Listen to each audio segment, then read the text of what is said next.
This one is from a book called Ruins, and the poem is Offended Turf for Glenn Wyant. I press my face against stark steel tubes, 14 feet high, filled with poured concrete, solid as fear, undulating over these rises and hollows of desecrated land, like the Great Wall of China without its invitation to walk. We are making music here, you with your cello bow, percussion implements, and contact mic, me with words I coax from walls and fences everywhere. We are taking a chance. Our vibrations will change these molecules of hate. Along this fictitious border, dark tubes snake, throwing their shadows in foreshortened stripes across offended turf until they stop, suddenly, beyond washes threatening our vehicle. 2 Border Patrol SUVs race to the far end, intent on beating us to the unprotected crossing. Government calls this a fence, though it's clearly a wall. Its solid dimension meant to keep humans, small animals, and cultures apart. Between uprights I glimpse the old mattress springs and sad ocotillo laced with barbed wire, irrelevant in sand. Closer to Nogales, Charlie Mingus Town, where neither statue nor street name honor his passionate base. The wall is makeshift patches of battered war material, weathered and graffitied with little doors, not for human passage, but the same patrol of men in dark green uniforms and white SUVs with green stripes, as if bringing green to this improbable equation will give an illusion of life. The officers warn us against stones thrown from the other side. Some sport cages on their moving arsenals. Standing by a Wackenhut bus, waiting to fill with the unsuccessful it will deliver to the other side, guards wear gunmetal gray with red and black insignias. Fascism, empty power, aimed at the most vulnerable, aimed at us all. Along the lonely desert roads with clusters of Minutemen and unmarked cars, a parade of jeeps with license plates from far-flung states, abandoned plastic gallon jugs, some filled with the urine of desperation, some cracked beneath mid-March sun. This month's heat is no match for July or August, yet brittle earth cradles the dead on a landscape of mesquite and ironwood, cacti and rabbit brush, where one nameless cross wails Inri and adios to all who pass. At Arivaca, we stop at a small cafe for coffee and pie. A group of bikers talk beneath the shade of improbable trees. On the walls, flyers for no more deaths. Recognize locals who organize a first line of defense for those who only want to live. Surrounded by virtual fence towers, billions spent on failure, dry ocotillo, barbed wire, rusted mattress springs, patched metal from every war, and imposing cement-filled tubes, we have full measure of might bereft of right.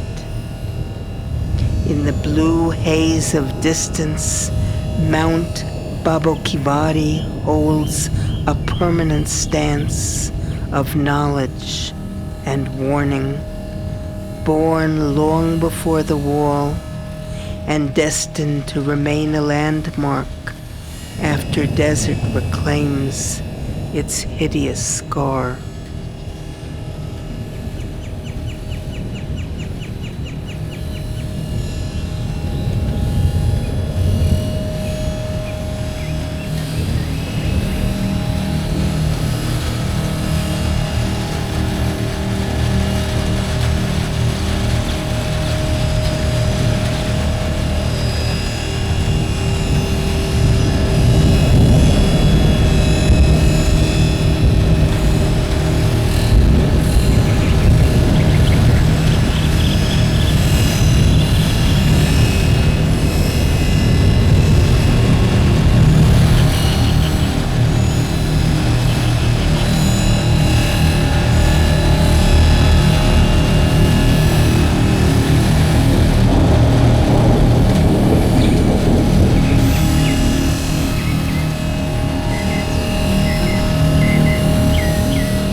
So that means that you only got 7 right. You missed 3. Okay, the first one was wrong.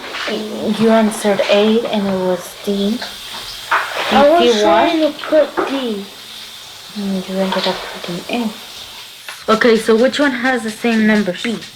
No, 28 and 12. Mine is 12. So is 6. 1 is 16. That's the right answer, so it's B. Yes. Nos venimos a Estados Unidos en el año 2000. Cuando está uno en México, tienes tantas ilusiones. Si me voy a Estados Unidos, yo logro todo eso. Oh, you got 10 out of 10. ¿Ya ves? Ay, vecino, yo siento que si me llevo a usted un día y a Eduardo y a Chay un día al fil a podar, no llegan ni a 3 crucetas. Una señora se salió a la primer cruceta y lo que más cala es la jaladera de la viña. Ay, dije, Dios mío. Yo le hacía con toda la mano. Todo esto de aquí me ardía.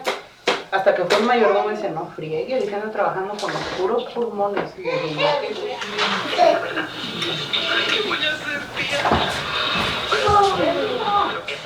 We left Mexico when I was 6.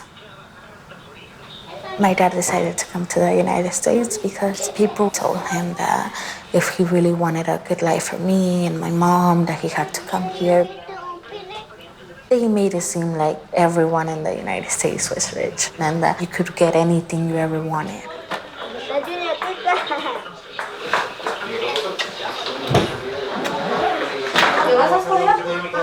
se fue la chequea. Y con esos estudios puede trabajar, ¿no? Sí, ya con eso ya. Los va a sacar de pobres a ricos. Yo le he dicho a mi hija, Silvano, mi primo me dijo, ya saquen una casa, díganle a Jessy que ya les ayude a sacar una casa. Y dije, ¿sabes qué, hijo? Yo no sembré para cosechar. Yo quiero lo mejor para mis hijas. Sí, no, que ella sabe. Yo no voy a aprovechar de mi hija, le digo, que ella primero estudie, disfrute y después ya ella sabrá. Sí, no puedo cargar mucho. Lleve viñuelos. Si te deseo todo lo mejor, ahí me avisas. Ahí nos vemos.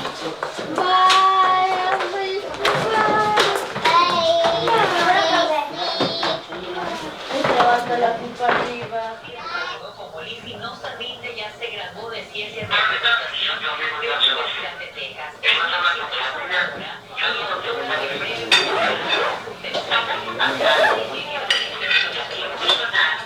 hija.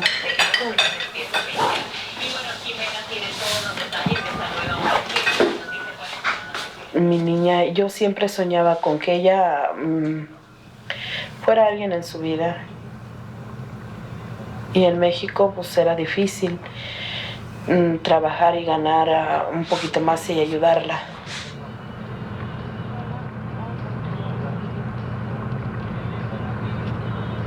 Me siento triste porque no puedo regresar a mi país. Pero me siento contento porque mis hijas van a tener una carrera que tal vez en México no se las iba a poder dar.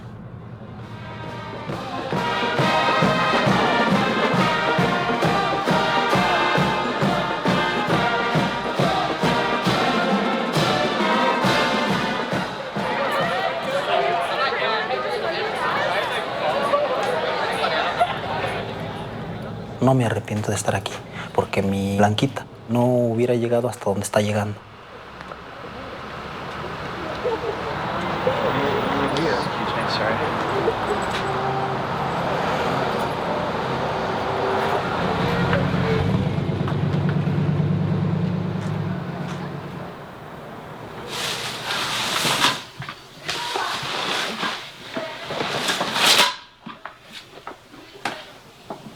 My parents and I are undocumented.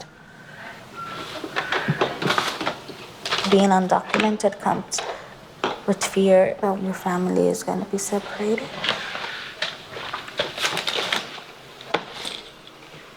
Sí, mamita. ¿Ya llegaron? Ay, qué bueno, mamita. ¿Cómo les fue ahora? ¿No les pasó nada? ¿Me prometen que está todo bien?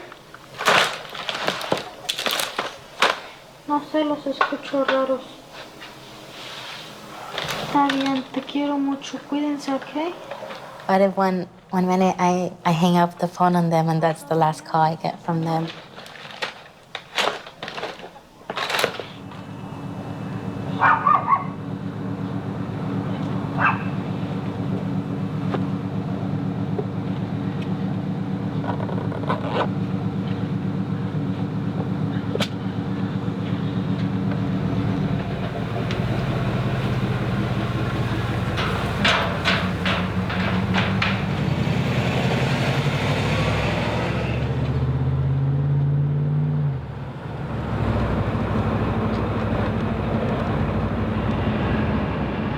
Todos los días sales a trabajar, pero con el temor el temor de la licencia, el temor de que te va a agarrar la emigración. Todos los días me voy y me voy pensando, ojalá y Dios quiera que no vaya a pasar nada, porque mis hijas,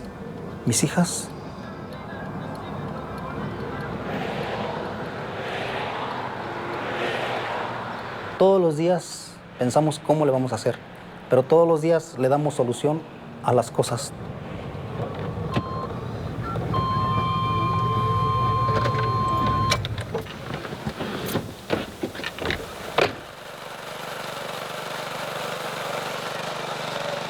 Mi historia con Blanca es muy bonita porque ella me ha apoyado mucho a mí.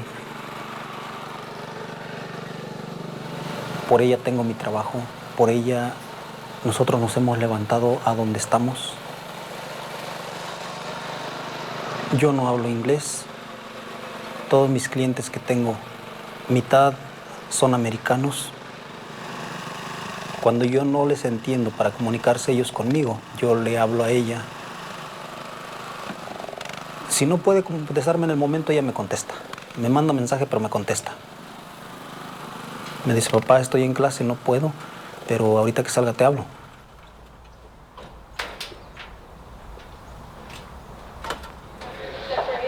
Except for 8, you can just simply write it like that. X not equal to 8, X not equal to 4. Okay, so suppose we want to add the two functions. I feel I have two lives. Because when I'm here, I'm always on the phone with my parents and like my dad's customers are always calling me. On an exam and things like this will appear as part of more complex. There's many times where there's big things that he could do and like if I don't answer, that job won't get done and someone else is gonna get it. No, pues ahorita ya voy a entrar, en unos 5 minutos voy a entrar, Pito.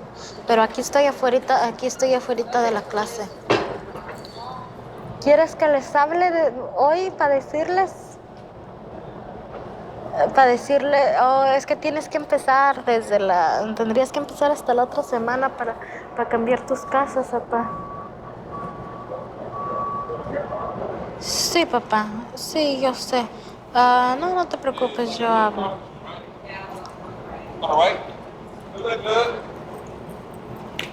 Sí, papito, al rato te hablo entonces.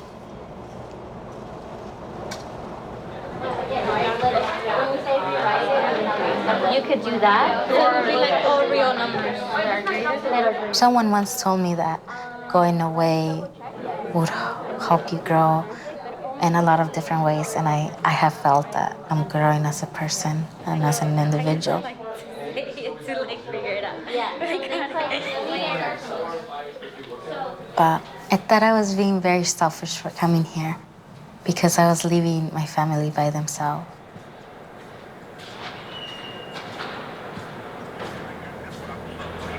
Luego de entrar a una vivienda y realizar una búsqueda sin la autorización requerida. Los hechos ocurrieron en Manhattan y ahí Dagoberto Rodríguez y Spencer Warren, agentes de policía, acompañaron a Stephanie Acosta a buscar a su hija a la casa de su padre, Felipe Marrero, quien, bueno, pues la custodia la... Me vine aquí pensando en esa idea de que aquí va a ser más fácil ganar el dinero, pero la cosa es que la vida aquí para vivir es cara, entonces tienes que renta, biles, comida, y todo lo poquito que ganas, si ganas el mínimo, aquí se queda.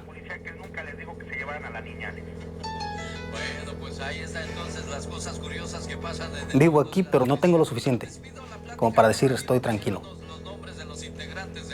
O sea, tengo que seguir trabajar y trabajar y trabajar. Ahorita es más difícil por los estudios de Blanquita, de mi Jessie, de mi hija. Son demasiados gastos, demasiada complicada la vida ahorita.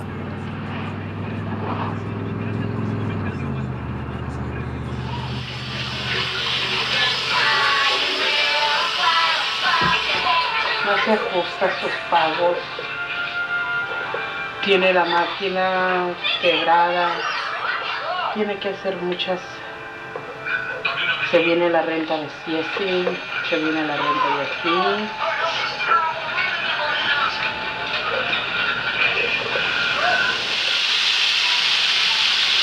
Apágalo, ven, ayúdame a hacer el atole, mami. ¿Qué? Apágalo, bien, ayúdame a hacer el atole.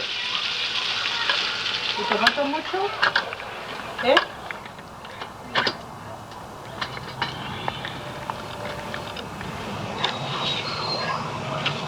Cosas como ahorita que yo siembro, yo pongo la semilla de mi dinero. Y es mucho dinero lo que gasto. Y el fin de mes yo espero que me lo regresen todo. Y resulta que hay muchos muy morosos, que se tardan mucho. Y ellos son los que me preocupan porque a veces no me pagan. Sí me pagan, pero quién sabe cuándo.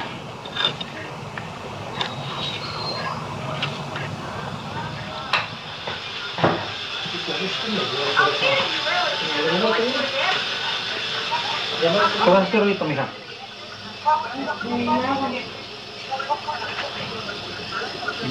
¿Qué me vas a hacer? Van a ir a comer, hijo, déjanos que vayan a comer. Entonces te dejo para que tú vayas a comer y de rato nos hablas cuando tengas tiempo. Pues ándale, entonces. Ándale, cuídate mucho. Ahí tienes dinero en tu cuenta para que agarres para que compres algo. Ándale, pues.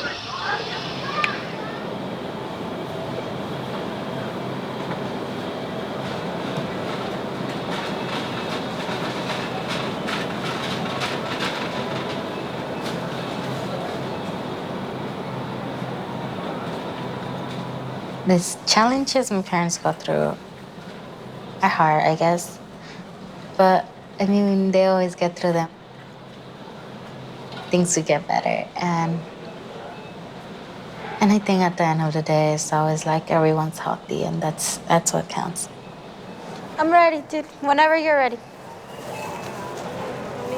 The income that comes into the house is very low. And like right now, it's either like they pay my rent here or they pay theirs. It's one or the other. What did you get? So far, that's what I can eat, man. I'm gonna stock up on veggies. Gotta hurry up. Oh, okay, go. And so like, we give her grocery money or we keep some for, I mean, I guess for them, they don't care if they just eat beans the whole week or just rice or whatever.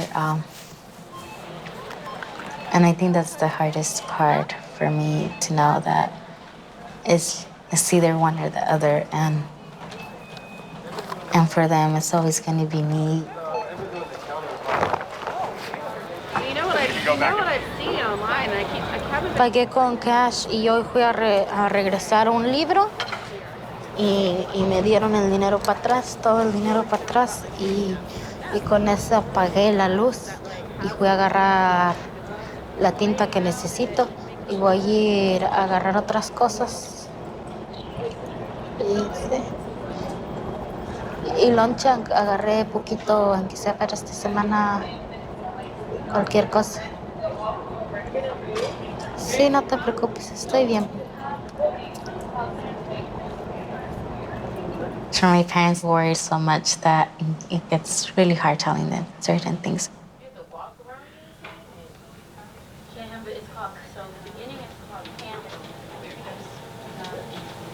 Ming is an undocumented student counselor, and I go to him for the smallest little problem I have. I know you had some health issues last fall semester. I was struggling a lot last semester, so I would go to sleep every night like a 4 or 5. So I think that affected a lot. I honestly don't know what I would do if he wouldn't be here. I would feel really depressed, really sad.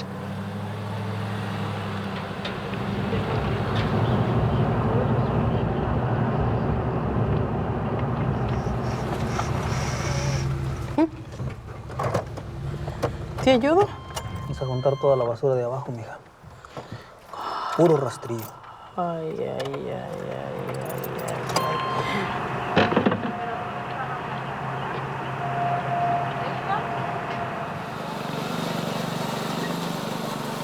ay. Blanca, ella sueña mucho. Ella dice que ella quiere terminar de estudiar y de que ella nos pueda ayudar. Dice, yo los quiero ayudar, mami. Que trabajen, pero que no trabajen tanto como trabajan ahora.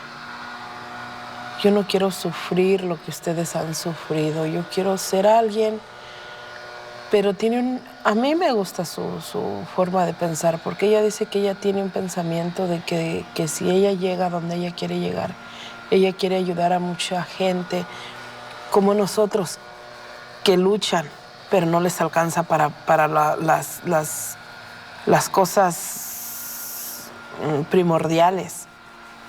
Y yo le pido a Diosito que si mientras ella tiene bonitos sentimientos, le dé la fuerza de llegar a donde ella quiere llegar.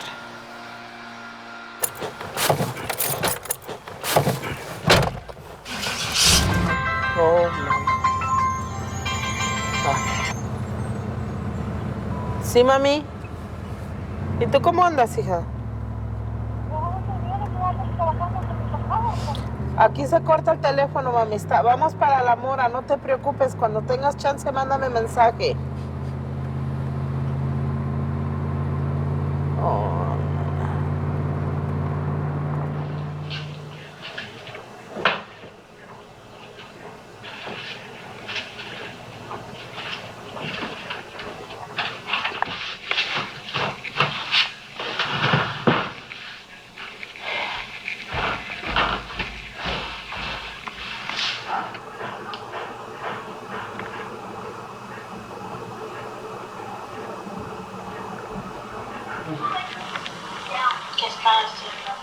Estamos tratando de limpiar la casa porque viene una princesa. Tu papá está loco por verte. Tiene no sé cuántos días diciendo que ya va contando los días y que te va a ir a levantar y que no sé qué y que quién sabe qué. Dijo, ando rápido porque quiero estar para ir a levantar la niña. Cosa que de niña ya no tiene nada porque tiene 20 años. Es lo que digo, pero bueno. Y ya peleamos anoche con Sonia. ¿De qué? Que te toca dormir conmigo todos 2 días. Y 2 días con ella. 2 días con ella y 2 días conmigo. Y no quiso. Y luego dijo tu papá que no, que 2 días con Sonia, 1 día conmigo y 1 día con él. Y Sonia no quiso. ¿Qué dijo? Que no. Que todos los días ibas a dormir con ella. Ok, ¿me vienes hablando, ok? Ok, mami, te quiero mucho. Al rato te hablo. Te amo, mami, te espero. Te quiero mucho. Bye, mami. Bye, mami.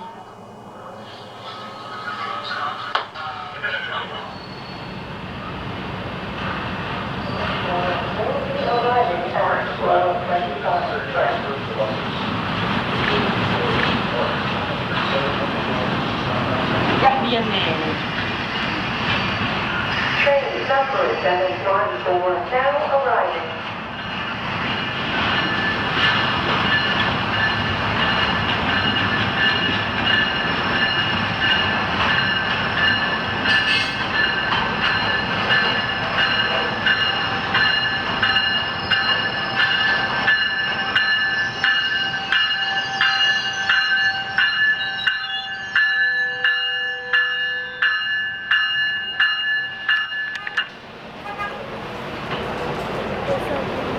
Ay, acá está mi niña.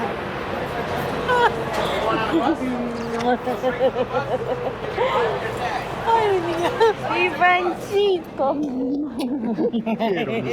¿Y tu boleta? No llores. No llores. Te quieres, mami.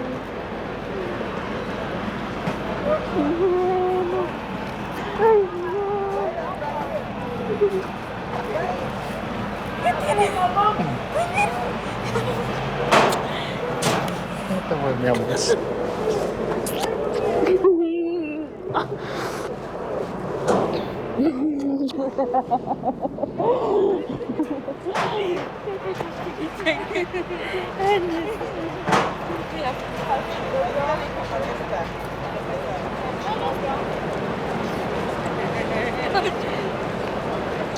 No traigo mucho nada.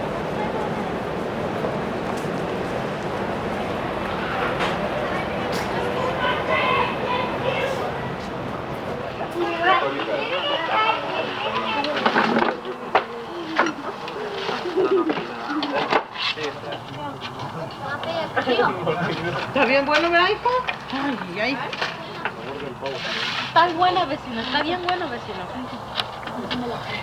Pero yo pienso que a usted le gustó porque usted lo hizo. Every time I come back, I get very excited. But I also get frustrated because I can't provide them the time they deserve. Every time I come back, it's really hard to leave my family. Con las dos y luego nomás contigo. I have heard so much that your life could be taken away in a second. I think my biggest fear is one day going back and not having what I always had. Te quiero, mami. Te quiero mucho, mucho, mucho. No te pongas triste. Pongas triste. Luego vengo, ¿qué? Te me portas bien y te haces lo que te dije.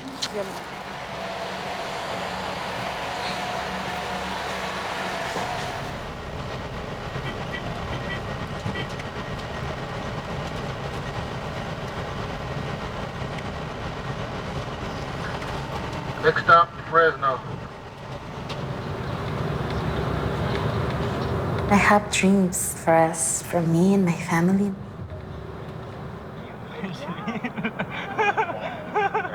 My dreams are that one day I could give them a place of their own and I could be there with them. But I noticed that everything is one step at a time, and that's what I'm going to do, take everything one step at a time.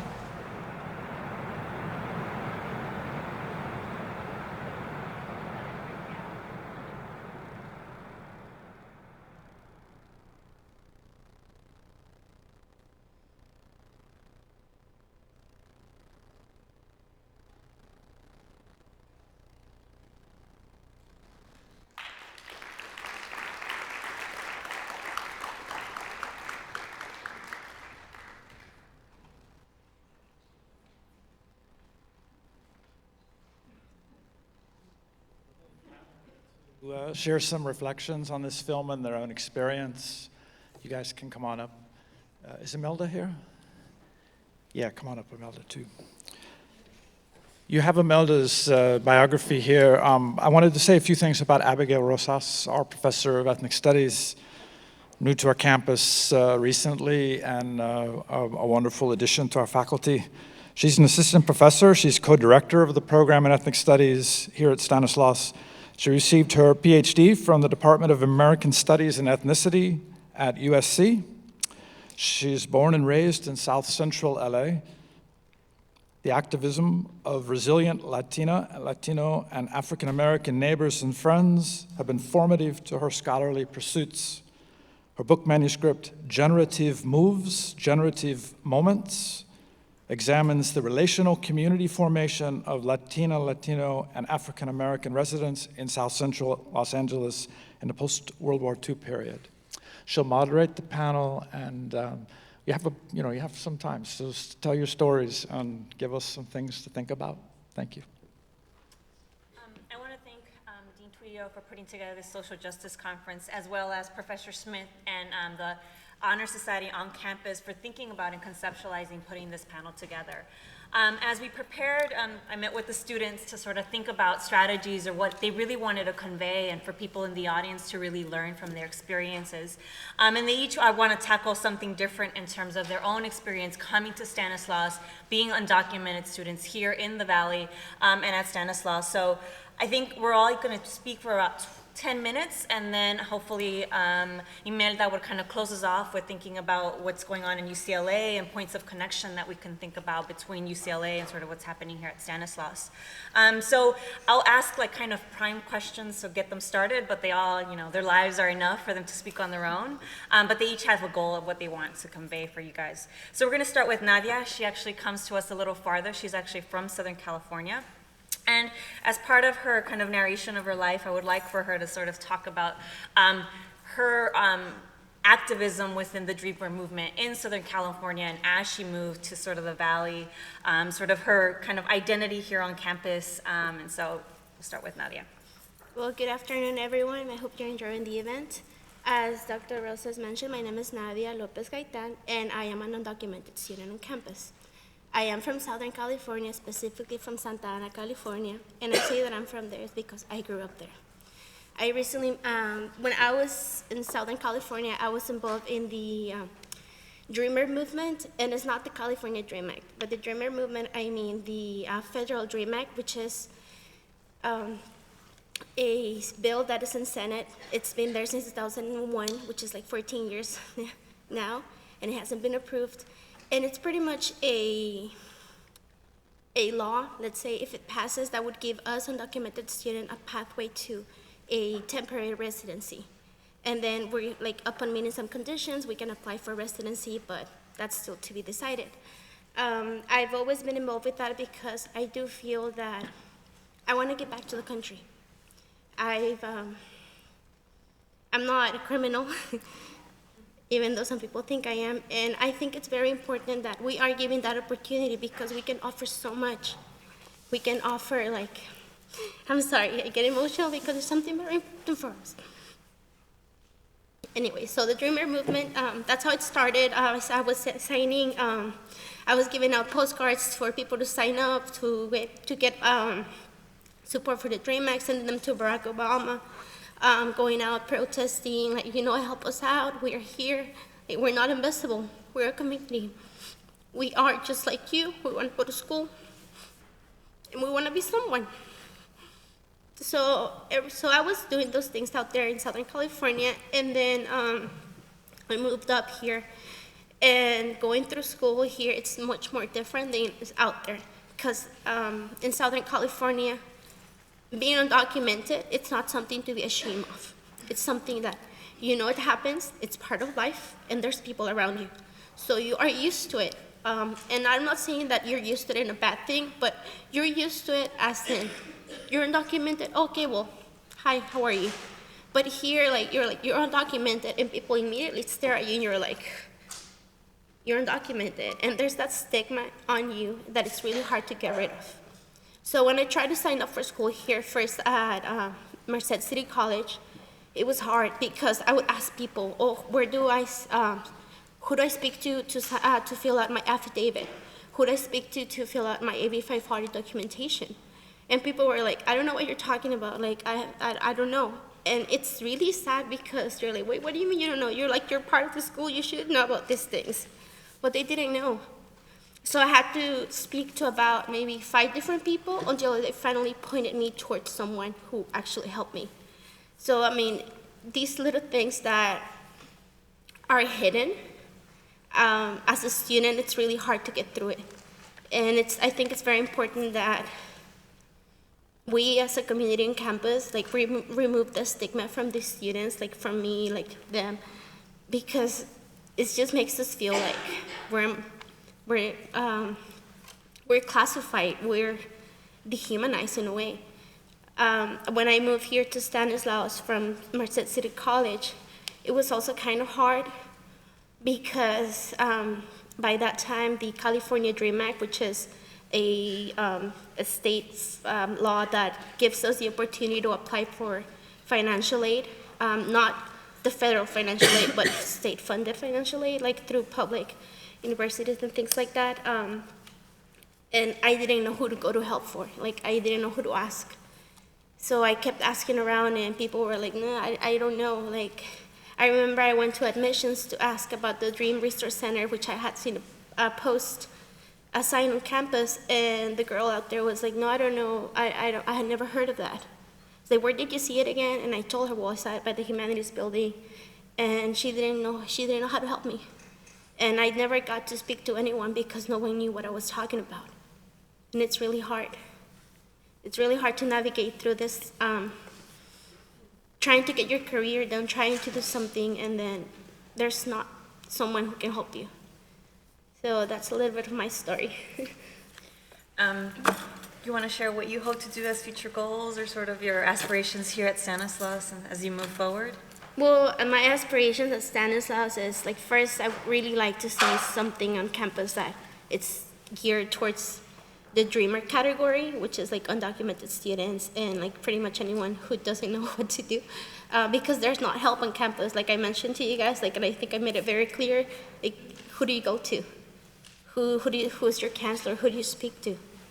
So I would like to see that here on campus, and if I can get involved in that, that would be great. Right now, I'll be graduating this December with a communications bachelor's degree. My concentration is public relations. And what I want to do is I want to work with the community.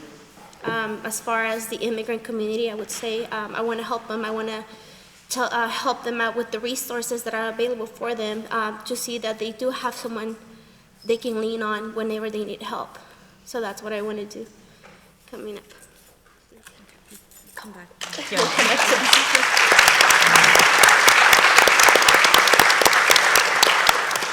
Our next speaker, Raquel Chavira, I actually know her. She's enrolled in a couple of my classes. So, but she's going to speak a little bit about being more locally kind of to Stanislaus and a little bit about her high school experience and how she came to sort of think about Stanislaus as an option for her, sort of, and as well as try to direct connections between the documentary and her lived experience.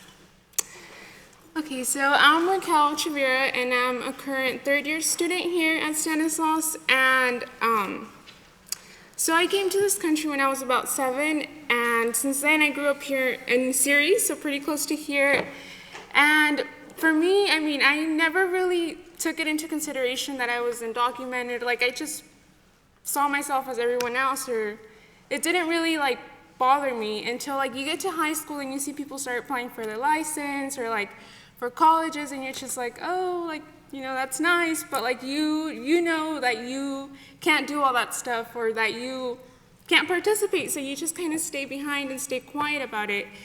And my senior year in high school, it was when the DREAM Act was passed, and the DREAM Act was passed. So then, when I was in high school, I didn't have like perfect grades, and I never really saw college like as something for me. My mom has always been the type of person though that will tell me like, no, like you can do it, like you're gonna go straight to a university, and I would tell her like, no, like you can't do that. Like if anything, like you have to first like, you can't do that, like, if you're undocumented, like, how are you gonna pay for it, and, like, I don't know, like, how are you, like, that's not possible, and she's like, no, don't worry about it, like, just do what's on your part, and, like, do what you can to get there.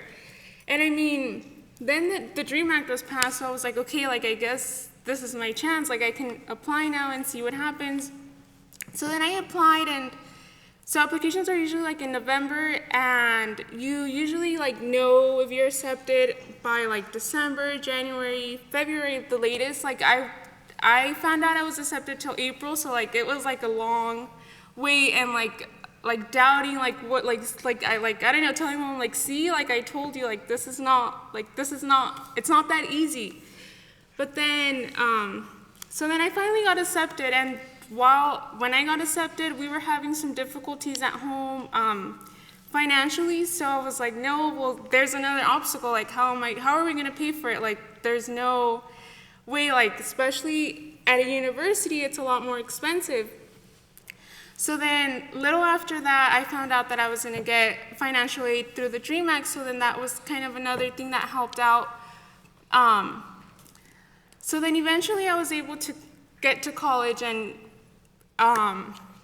well, it was like a whole different environment, and you feel like you can be kind of more open about it because you know that people are less judgmental maybe than in high school.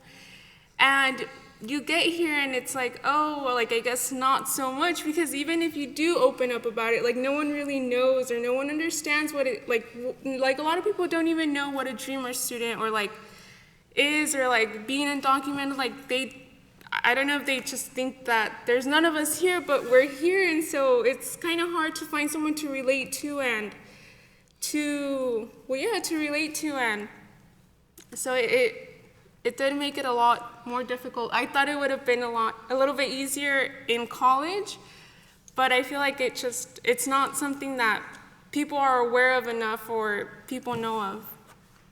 I know when we were prepping for this panel, you had shared some of your anxiety in high school of people finding out. So it kind of radically different a little bit than what Nadia was kind of talking about in terms of Southern California and the openness, and in terms of like when you were when applying, that you were kind of scared or just, I don't know if you want to share some of that. Conversation. So whenever you start applying for financial aid, usually like citizens of the United States apply for FAFSA. But if you're undocumented, since the DREAM Act was passed, you would apply for the DREAM Act. So in high school, we would have workshops to help you fill out the application. And I remember like I would try to sit like in the back, like where no one saw my computer screen, so that no one would know that I was like applying for the DREAM Act, because no one really knew that I was undocumented, and like that was just gonna kind of signal me out. And so it was like really hard to get through the application because you don't really want to go to like anyone to ask for help, so you kind of just figure it out yourself. And I remember during one of the workshops, like I had one of the teachers come up to me and she's like, oh, like you do the DREAM Act? And I was like, yeah, like why are you saying it so loud, kind of? And like she's like, oh, like she just started talking about it, and I was just like so paranoid that like everyone would hear and everyone would find out. And I mean, I don't know, I guess like how Nadia said that maybe in Southern California it's a little more like of an open subject, but here it's like, even though there's so many of us here, like it's not spoken about, or there's nothing really, like not a lot of people know about it. And back to the documentary, the Blanca, she talks about how she has to leave for college and leaving her parents behind, and her dad, like how she helps him with his job. Like me and my mom have a similar connection to that. Like I help her, she does house cleaning, so I'm all, like she doesn't speak English either, so I'm always like helping her with her clients. And so it's like I could feel like I have that connection to her, and also like I feel like maybe going far away for college was never really something that I felt I could do, because then you do leave like your family behind, and you're like, well, what's gonna happen if I'm not there? Like, how are they gonna make it? Or like, I won't be able to help her as much. So you kind of don't feel like you have as many opportunities, or even if they're there, like you can't really take them, or you can't really do much about them, even if they're there because of your circumstances. Thank you, Raquel.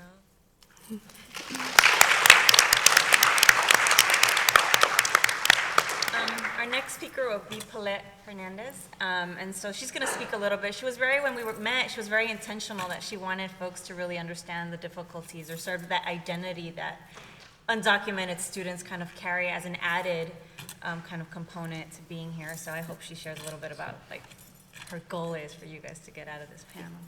My name is Polet Hernandez, and I'm very happy to be here.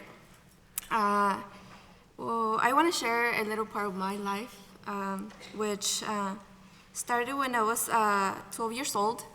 I knew since the first day that I was undocumented, since my family and I had to cross the desert to get to the United States. At first, I was really mad at my parents because I never felt accepted in this country, so I blamed them for that. I guess it was really easy for me to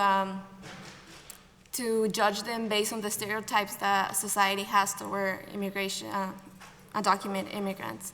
So it wasn't really until high school that I started feeling that there was actually a problem, because I started seeing all my friends getting their license, getting a job, and I didn't have the piece of paper that was gonna allow me to do that. So I knew that my situation was different than most of my classmates, and I decided to be a good student, to be able to prove others that that was worthy to be here in the United States. It was really difficult. Senior year was really difficult for me because, like she mentioned, I went to all the school advisors, and not even a single one could help me. They didn't know about my situation. So they kept on sending me to different people, and there was nothing for me. So I felt really discouraged until one day, one of the advisors called me into her office, and she had taken the responsibility to learn more about the process that I should be taking, and that's when I started applying to colleges. I was actually accepted to UC Davis, but at the time the DREAM Act was not existent, I guess. So I couldn't take the opportunity since my parents didn't have the money and there was no way for me to apply for any financial aid. So my parents made it really clear for me that education was not an option, actually it was a necessity and an obligation of my part. So I decided to go to Modesto Junior College. Through there, I met really good people that helped me through the process also. And I was also involved with a group of undocumented students. We made a group, we called it Students United Reaching for Equality. And we made sure that people who came from different backgrounds, to be able to help them, we actually raised money to build scholarships for them. And then it was really helpful to be involved in the community because it allowed me to feel welcome and it gave me the acceptance that I was lacking. For a very long time, I felt like I was ashamed of my race, of who I was, because it was not okay for me to say that I was undocumented. But now I feel like I'm able to say it and not being afraid, because I know that I'm a person, that I'm here because I want to educate myself and because I want to make a difference in the community, and I know I can. And I know that the only way that I can do it is by my education. Toward the anger that I had for my parents, now I can understand that they were only looking for an opportunity, and I can't say that they're criminals because they're not. And I wish that there could be more opportunities for them too. And I'm pretty sure that we can get there. I mean, there's a lot of things now that we're receiving, such as like financial aid. We actually receive a permit to be able to work legally now. And that made it so much easier for us to find better jobs. And yeah, it's really, we're in a better position than when I started college, where there was nothing really to help us. I found myself working 45 hours per week to be able to pay for my school. So, because I didn't want my parents to take all the responsibility for my life, I also wanted to make a difference in their life. And I feel like now I'm able to do that for them. And I guess I can say that I'm out of the shadows. Thank you.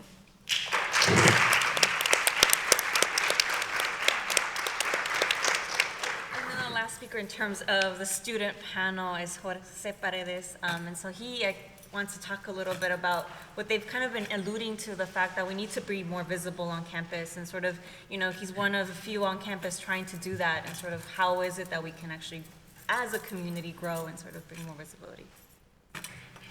Hello everyone, my name is Jose Paredes. I'm a senior here now. I'm studying business administration, and as Dr. Rosas said, I'm part of the Dreamers Committee here at school.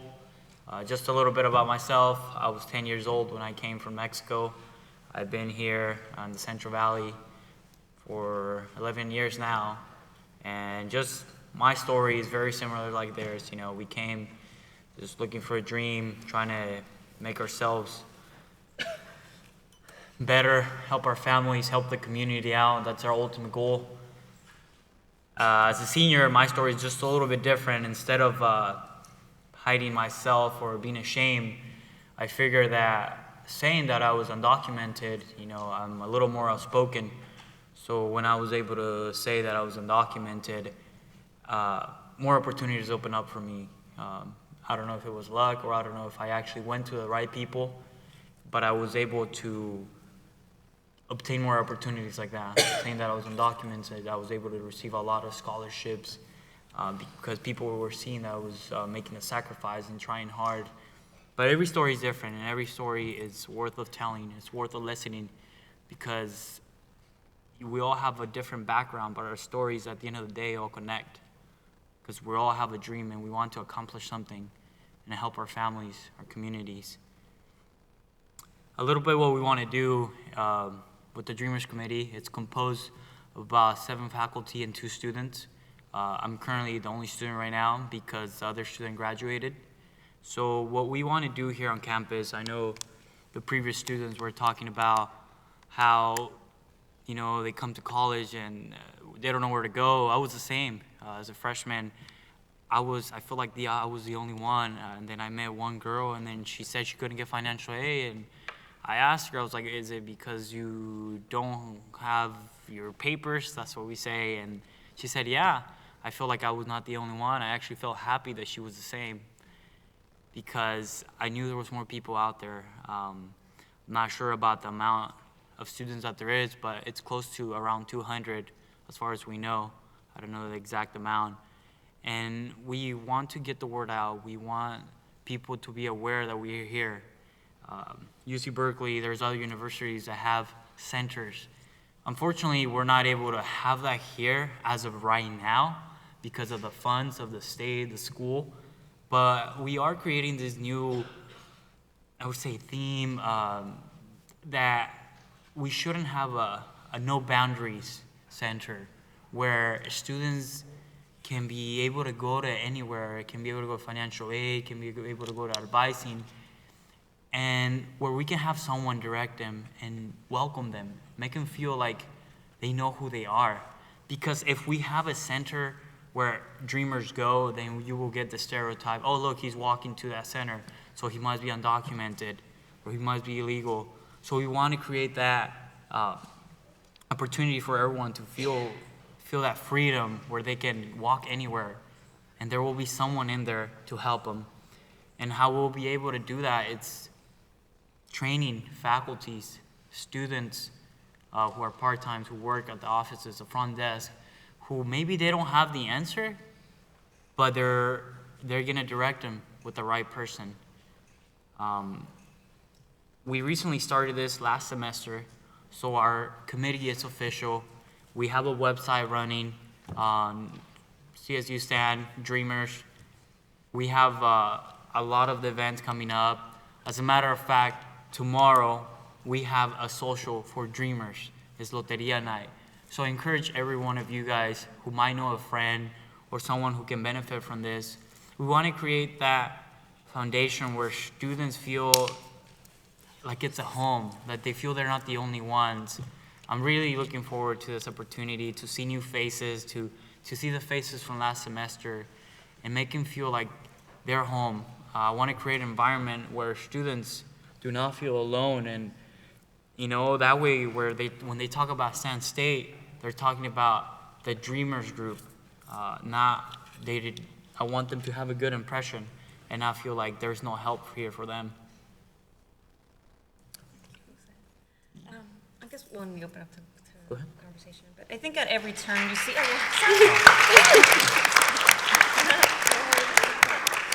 I think at every turn what you kind of really see is how proactive they have been about their education.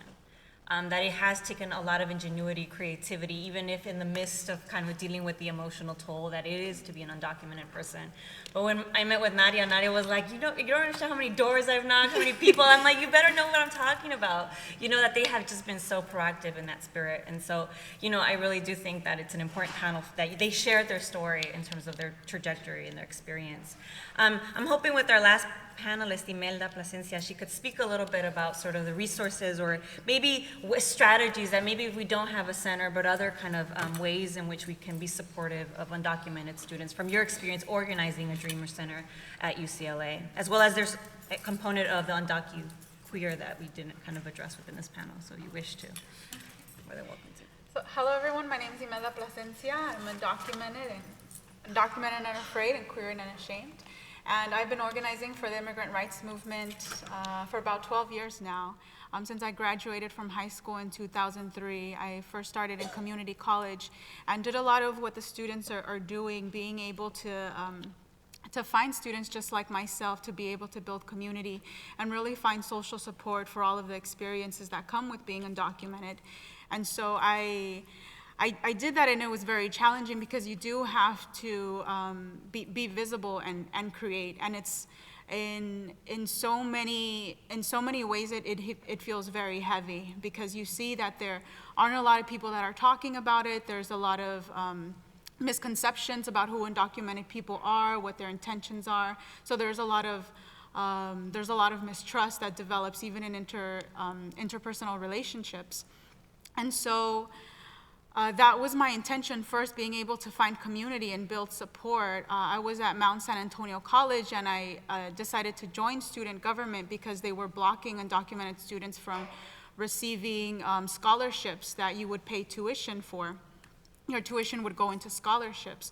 And so in many ways, I always wanted to connect myself in places in positions of power where people had opportunities to make these decisions. I looked for where are people making these decisions and why are they making these decisions. Maybe if I have conversations with them about who undocumented people are, maybe they'll find it in their heart to, maybe they'll open their heart and see differently. So a lot of the immigrant rights movement has been about that. It's been about sharing your story, letting people into who you are, and really clarifying a lot of the misconceptions that people have.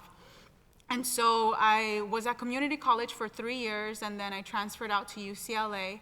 I continue to organize in my community college to develop an undocumented student group called Ideas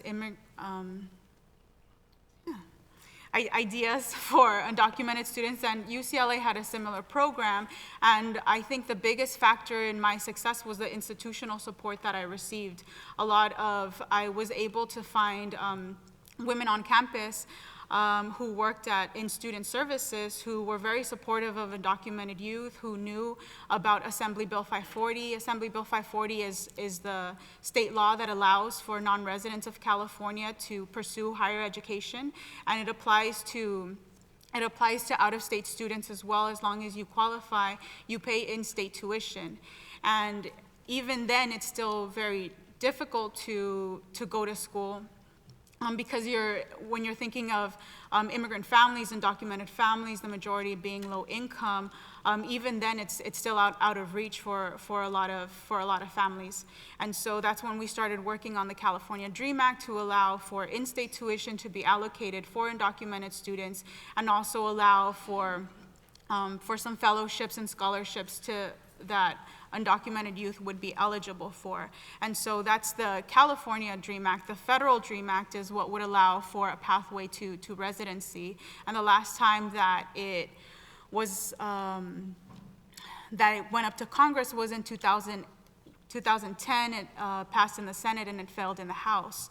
Out of that, by then I was still at UCLA, and the UCLA Labor Center there was working with undocumented students on campus to develop a course around undocumented youth and what some of those experiences are. And it was very intentional to organize the students within that classroom to promote issues about undocumented students. So that's one of the ways that institutionally UCLA has been able to support, by developing a class and really bringing about issues through that course. And out of that course have developed some books, Underground Undergrads, which really tells about how a lot of students are in the shadows, about how there's a lot of shame, how there's a lot of stigma. That's why a lot of students, you would initially say, I'm an AB 540 student. Now a lot of students are saying, I'm a Dreamer student, and that's code for essentially saying I'm undocumented. And so, as you're going through institutions, what you're looking for is for safety, is for support, and educational institutions always offered that for me. And one of the reasons why I wanted to pursue education is because I felt safe in books and with teachers and with counselors, people that I could talk to, and they could provide me some form of support. And so with the UCLA Labor Center, what developed after the Federal Dream Act failed in 2010, folks gathered and talked about how to continue supporting efforts for the immigrant rights movement. And what developed out of that was Dream Summer, the program that I coordinate now. It's a national summer internship program for immigrant youth, which places undocumented immigrant youth with community-based organizations across the United States. One, to be able to really work with community-based organizations to have them be accepting of undocumented and immigrant populations, work on immigrant issues, but also provide opportunities for undocumented immigrant youth to be in internships and have them become familiar with social justice issues. What we're talking about this entire conference, it's about social justice, what is right and what is wrong about how you treat people in society. And so within this much more than an immigrant rights movement, the social justice movement of bringing consciousness to the experiences of undocumented people, that's really been the intent of Dream Summer. And so with that, my role in that initially was to also shed light on the experiences of undocumented queer youth. Now, there's a lot of parallels with undocumented queer youth. If you're thinking of the undocumented community and the LGBTQ community, both stigmatized socially, both attacked politically, both fear for the protection of their families, both are scapegoated in various ways for societal problems and are targeted. And so if you live a part of those two communities, being queer and undocumented, you're essentially a part of two closets, fearful of disclosing your undocumented status because you may be targeted and attacked, and fearful of disclosing your gender identity or sexual orientation for being targeted and attacked. And so I worked on developing Queer Dream Summer, which would place undocumented immigrant queer youth with LGBTQ organizations across the country to really build solidarity between both of those movements and discuss how there could be more alignment, more support. Currently now, the program that I coordinate within Dream Summer is Healthy California, being able to promote health access for undocumented Californians. here in this state. If you think about what it's like to be undocumented, you're constantly being targeted for being deported. All of that really impacts you emotionally, physically, you're unhealthy, and then you don't have access to go see a doctor. And because being undocumented, a lot of that stigma is really associated with social services. A lot of the misconceptions about why undocumented people come to the United States and being able to come here for social services and jobs and that rhetoric. There's being able to promote access for undocumented Californians to have health care is extremely challenging. And so those are some of the campaigns that I've been a part of. And overall, I think I've been very privileged in my work and organizing with immigrant rights, but I've been very intentional about surrounding myself with other undocumented people that have an understanding of what it's like to be undocumented, because there's an unspoken kind of connection that you can build with someone about what your experiences are, what some of the hardships are. And it's been comforting to be able to create that and create those spaces. And so as we're looking to see how undocumented students could be supported here, those are the ways and that the students are already seeking to come about them, being able to find institutional support, saying you have 7 faculty that are on board to build that, and then really being intentional about identifying people who feel comfort in coming out. And a lot of the comfort in coming out comes from feeling protected. I came out because I did feel protected in a sense institutionally, and within the school, that I felt like, oh, I'm not going to be deported if I go to school. A counselor isn't going to call ICE, well, at least is less likely to call ICE. I heard a case in the Inland Empire where, in a community college where a school administrator called ICE, but it is extremely rare. And so I felt comfort in that. And now that I've been organizing for about 12 years, I'm tired. I'm really tired. It's very emotionally draining. It's very emotionally exhausting. A lot of the work is emotional labor, being able to talk to people about their family being deported, about someone not having enough money to pay for their bills, not being able to find work because they don't have a social security number.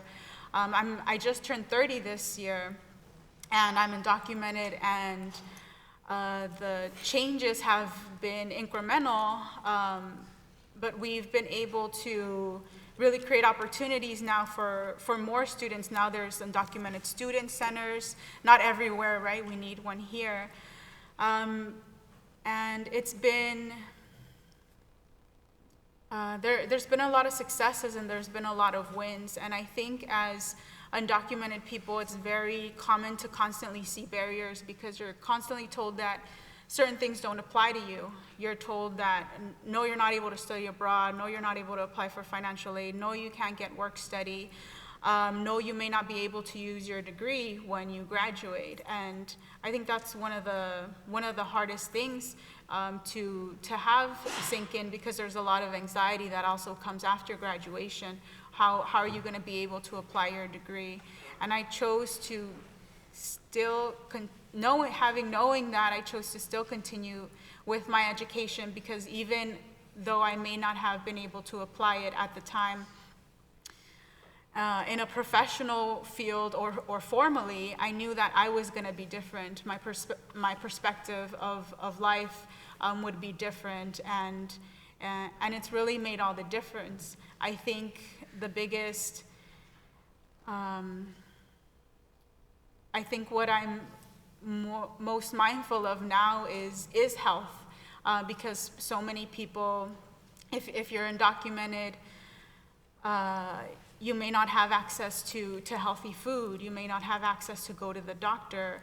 and you may not have access to see a counselor or psychologist. And so as I'm getting older, I'm being more conscious of my health, more conscious of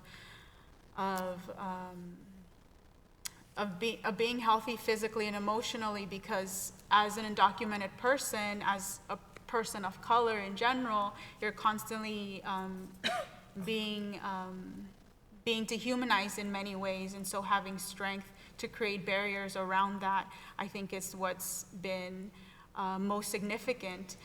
As an undocumented person, there's not just a physical battle fighting for access or to institutions or opportunities, but there's also a psychological battle.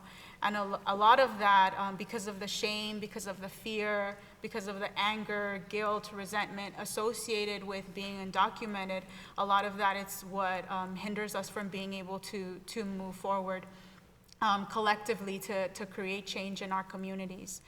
So I really encourage, I really promote for students of color and undocumented students to seek counseling, to be conscious about their physical and emotional health, so we can continue fighting in the social justice movement.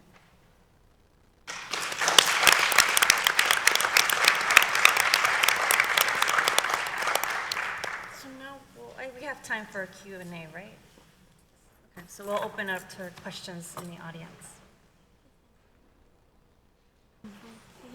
So I have more of a comment than a question, but as a gay man whose partner is from UCLA, I applaud you for coming out. It's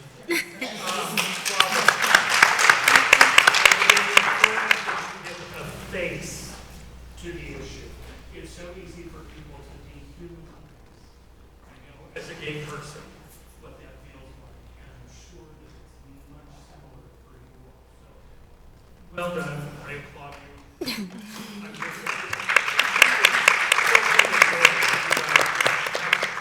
And given a face to this topic. It's important to discuss. Do you want to say something? Yeah, no. Oh, they have She said you could ask Rich and then she would.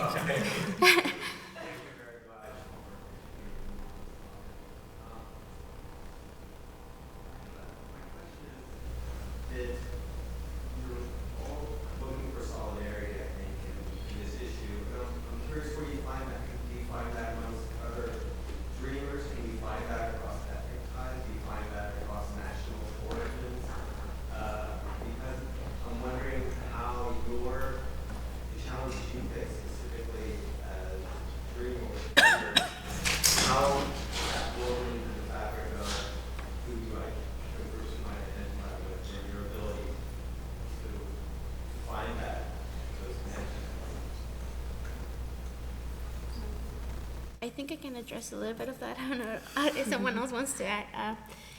At least from my experience, it's like I mentioned to you guys, in Southern California, it's a bit different. So like being undocumented, it's like an everyday thing. People don't see it as weird. But when you come up here, when I moved up here, and I told them, you know what, I'm an AB 540 student, which as Imelda already described what it is, and people didn't know what I was talking about. So you start to develop these walls around you. So, okay, so I shouldn't talk about this in this area, I shouldn't talk about this in this other area, until you start mingling with your classmates, and for God knows what reason, like a word comes out and you know that's the keyword that says I'm undocumented. So then you're able to start talking to the person, then like little by little this person connects you to that, and that person connects you to that. So you have to be very vigilant of who you talk to and who do you come up to, because I mean there's just that, like I mentioned to you before, there's the stigma, and there's thanks to the media, there's so many layers added to the word dreamer, when like there's like different categories. So it's like it's really hard, and I think that's how we find solidarity. Just there's usually that one keyword like dreamer, AB 540, affidavit. It's something that just triggers, like, okay, like I can talk to that person. So that's how you get like to people. At least that's how I've been able to communicate with someone else. I think it's important to be open about who you are, for me, it was more to be honest with others. And I don't think it's about the culture or who you are, or if you're black, if you're white. It's just the fact that I'm a human. I can talk to you because we have something in common. We live in this community, and I think that's a really good thing to connect with others. I mean, if you're here, it's for a reason. So for me, it wasn't as scary to make connections with others, even if they're not my color.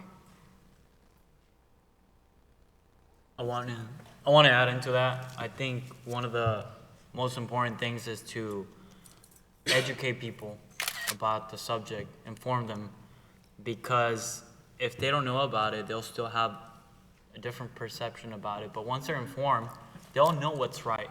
They'll know what they're talking about. It's up to them if they want to do what's ethical or not, or say what's ethical or not. So I think one of the most important things and what we're trying to do at the school, the state-wise and national-wise, is to inform everyone about it, about the subject, about the people, and about the problems that we're having.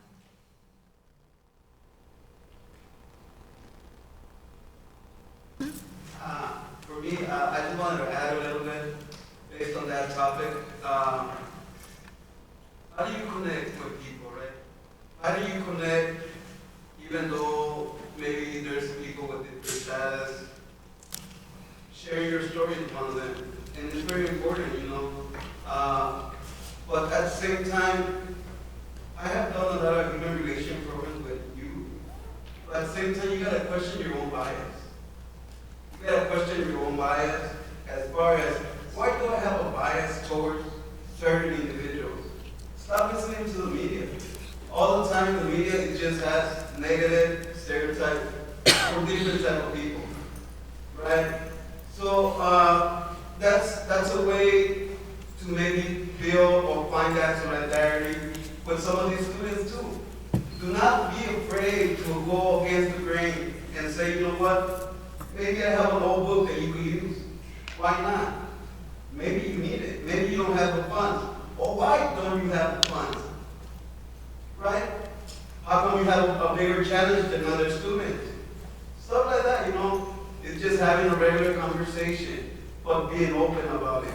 Being open at the same time to question your own bias, you know, because sometimes our own bias will kill us and will not let us maybe educate ourselves more, even further.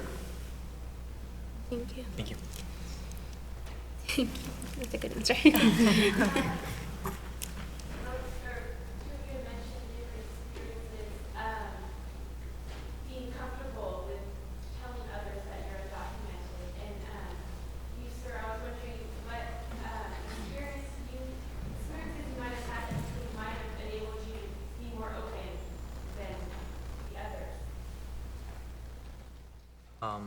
Yes, well, I think a lot had to do that I felt comfortable around the people I was open to.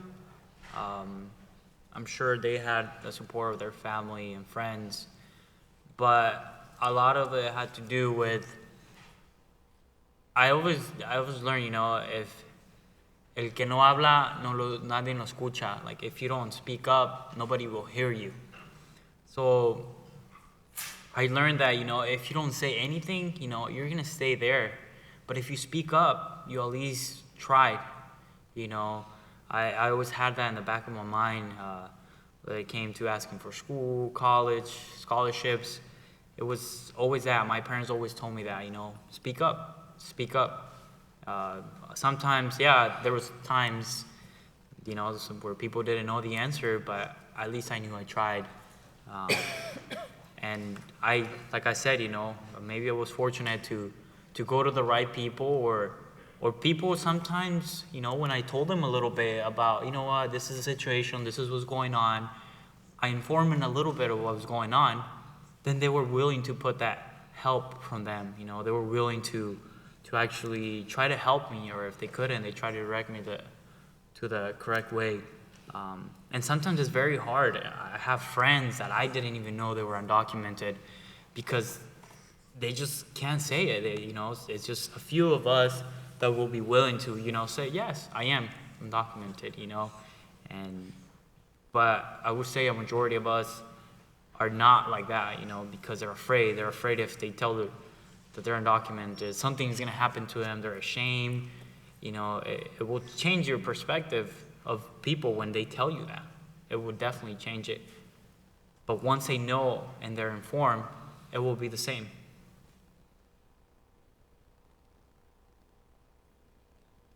And then that's it. Thank you. Natalia. Yes. No, like I said, this is my 4th year. So when I graduated from high school, thanks to my counselors, the people, my family always pushed me through. I got scholarships. I applied for a bunch of scholarships. Got like over 18 scholarships during my high school year that covered for the first year. And then my going into my sophomore year, that's when the Dream Act passed, and I was able to apply for it. Final question. Yes.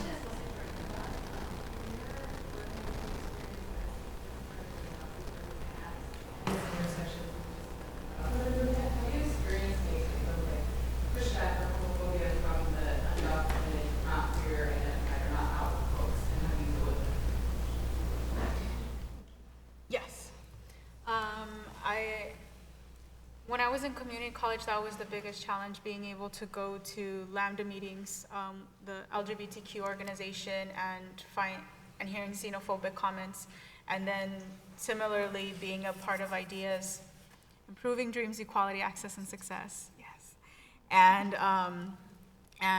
finding homophobic comments there. And so what we did is we created a PowerPoint that parallels some of the things that I described, parallels some of the intersections of how some of the similarities of the two communities and also some of the differences. And in that way, through Queer Dream Summer, being able to share that presentation nationally and start having discussions about those intersections and how we can support each other's movements.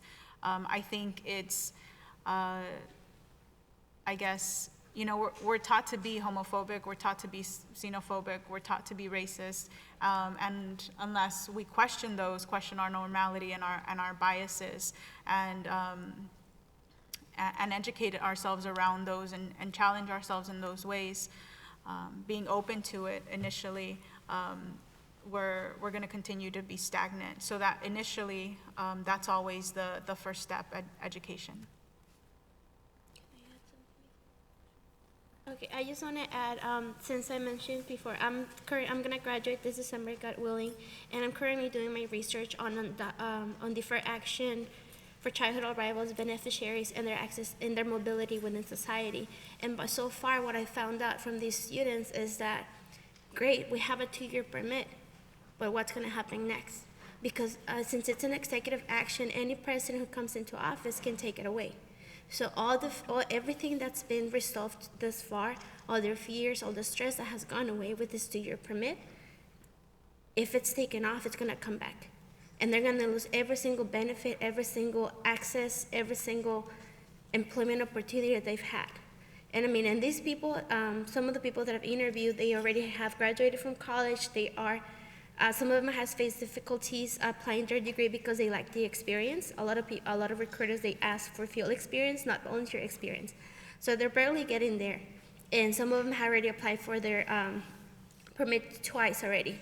They applied the first time, now they renewed it. And whoever comes into office next year, we're just like waiting. We're like, what are we gonna do?